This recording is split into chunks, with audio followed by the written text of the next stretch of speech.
Hello class, this is a video tutorial on the composite area of shapes with sectors. Now, as we're going to be calculating these, one of the most important formulas that we're going to be using for this is the area of a sector. Now, remember that theta is the angle that's containing the sector and r is the radius. In case you've forgotten as well, that little segment of the formula is the area of a full circle. So let's get into calculating the area of these composite shapes. Now, how I go about doing these, recall how I like to label them as area 1, and we calculate that area. So this is just the area of a square, area 1, and that's going to be 2.55 squared. We can calculate that. We'll do that later.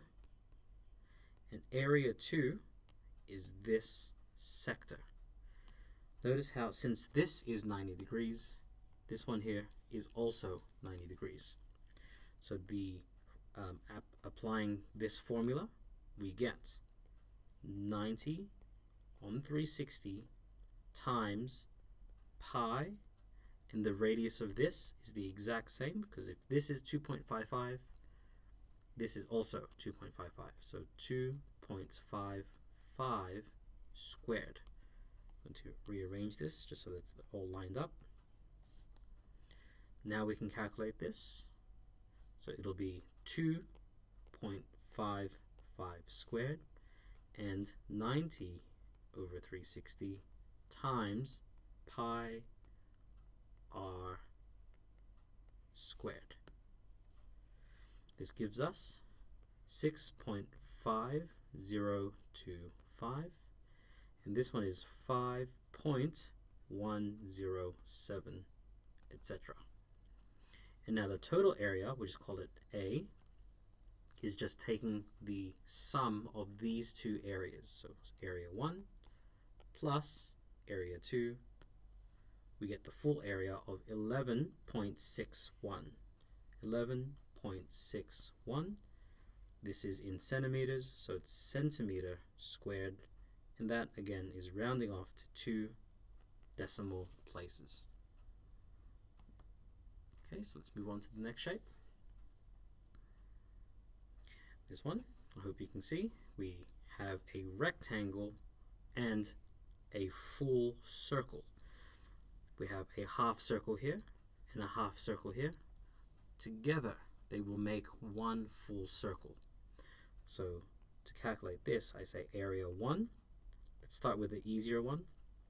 That is the area of a rectangle, which is the base times the height. We can calculate that. And area 2 is the area of a full circle. So the area of a circle is pi times the radius squared. And as we did with the perimeter, this is 1.6, but we need just the radius, which is half of that. So half of 1.6 is 0.8. Calculating that, 2.9 times 1.6, and pi times the radius squared. This will give us 4.64 and 2.0106, etc. Adding these two, because we're now going to combine the areas of these smaller shapes. Adding these two, get 6.65 centimeter squared. And for this, I'm always indicating what I've rounded it to, which is 2 decimal places. Okay, so let's keep going here.